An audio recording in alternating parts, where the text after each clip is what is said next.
आगामी लोकसभा चुनाव को लेकर कल दोपहर 3 बजे इलेक्शन कमीशन चुनावी बिगुल फूंकेगा। चुनावी मौसम में तमाम राजनीतिक पार्टियां 2024 के किले को फतह करने के लिए जोरों शोरों से तैयारी में जुटी हुई हैं। एक तरफ राहुल गांधी भारत जोड़ो न्याय यात्रा कर अपनी सियासी जमीन तलाशने की कोशिश में हैं, तो दूसरी तरफ बीजेपी 400 पार के टारगेट को लेकर ताबड़तोड़ रैलियां कर रही है। बता दें कि बीजेपी और कांग्रेस अभी तक 2 उम्मीदवारों की लिस्ट जारी कर चुकी हैं, जिसमें कई दिग्गजों को 2024 के रण में उतारा गया है।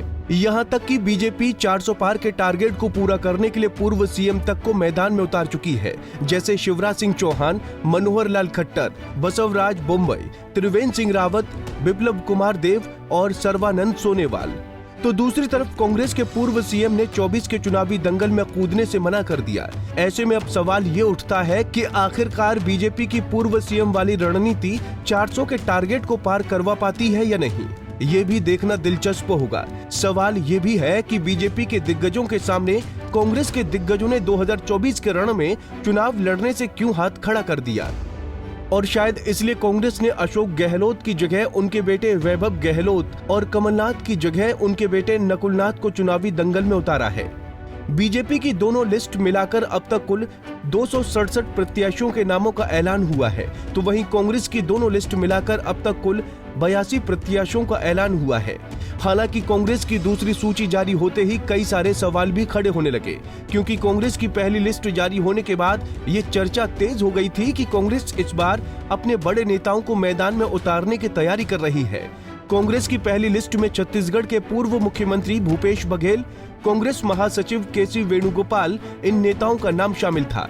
इस लिस्ट के जारी होने के बाद ये चर्चा तेज हो गई कि मध्य प्रदेश में कमलनाथ, दिग्विजय सिंह, राजस्थान में अशोक गहलोत, सचिन पायलट, उत्तराखंड में हरीश रावत, पंजाब से नवजोत सिंह सिद्धू समेत कई बड़े नेताओं को पार्टी इस बार लोकसभा के चुनावी मैदान में उतारेगी।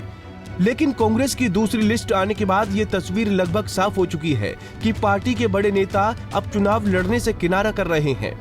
पहले से ही ये अटकलें लगाई जा रही थी कि लोकसभा चुनाव कांग्रेस अध्यक्ष मल्लिकार्जुन खड़गे नहीं लड़ेंगे। लिहाजा अटकलों के बीच खड़गे ने ये सफाई पेश करते हुए कहा कि अगर जनता चाहेगी तो हम चुनाव लड़ेंगे।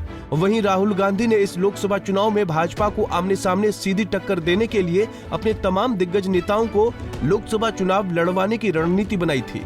इसी सिलसिले में राहुल गांधी गुजरात में अपनी यात्रा रोककर एक दिन के लिए दिल्ली भी आए। यहां तक कि उन्होंने इस मसले पर पार्टी नेताओं से चर्चा भी की और उसके एक दिन बाद हुई केंद्रीय चुनाव समिति की बैठक में ये मुद्दा उठाया।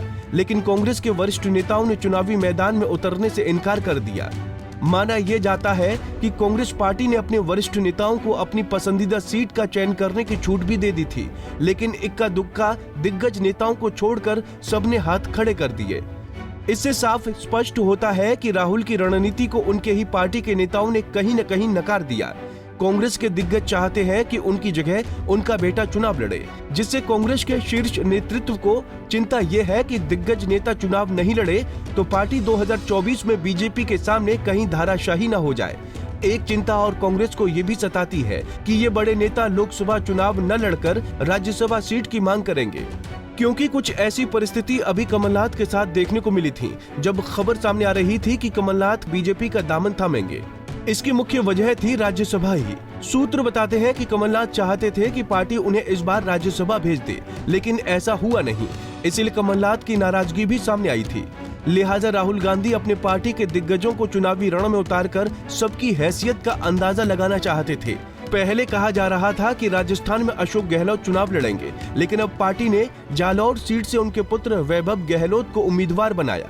इसी तरह मध्य प्रदेश में कमलनाथ के पारंपरिक सीट छिंदवाड़ा से दूसरी बार उनके बेटे नकुलनाथ ही लड़ेंगे। 2019 में पूर्व मुख्यमंत्री दिग्विजय सिंह भोपाल सीट पर भाजपा की प्रज्ञा सिंह ठाकुर के खिलाफ लड़े थे। दिग्विजय को हार का सामना करना पड़ा था, लेकिन इस बार वो भी चुनाव नहीं लड़ना चाहते हैं। उत्तराखंड में पूर्व मुख्यमंत्री हरीश रावत से लेकर पूर्व प्रदेश अध्यक्ष यशपाल आर्य, सचिन पायलट, नवजोत सिंह सिद्धू तक को पार्टी चुनाव लड़ाना चाहती थी, लेकिन उन्होंने भी चुनाव लड़ने से इनकार कर दिया। अब कांग्रेस के सामने ये समस्या है कि वो अपने वरिष्ठ नेताओं को चुनाव लड़ें या लड़वाएं। दरअसल कांग्रेस पार्टी के अध्यक्ष मल्लिकार्जुन खड़गे ने कई मजबूत नेताओं को महासचिव और प्रभारी बनाया हुआ है। लिहाजा ऐसे नेताओं के लिए चुनाव लड़ना मुश्किल है। राजस्थान के वरिष्ठ नेता सचिन पायलट को मध्य प्रदेश में प्रभारी बनाया गया है। उन्हें मध्य प्रदेश में पार्टी की रणनीति का काम देखना है, इसीलिए वो चुनाव नहीं लड़ पाएंगे। इसी प्रकार जितेंद्र सिंह के पास असम और मध्य प्रदेश का प्रभार है। दीपा दास मुंशी को तेलंगाना का प्रभारी बनाया गया है, जबकि उनको पश्चिम बंगाल से चुनाव भी लड़ना है। ऐसी स्थिति कुमारी शैलजा और रणदीप सुरजेवाला की भी है। दोनों हरियाणा के बड़े नेता हैं और दोनों को चुनाव लड़ने को कहा गया है।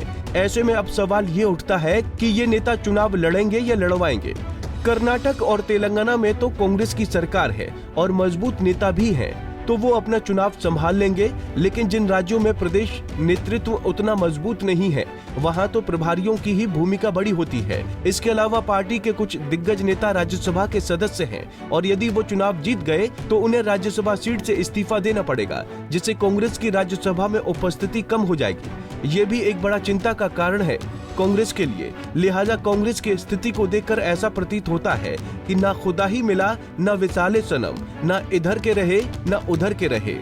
Bureau report, Punjab Kesari TV.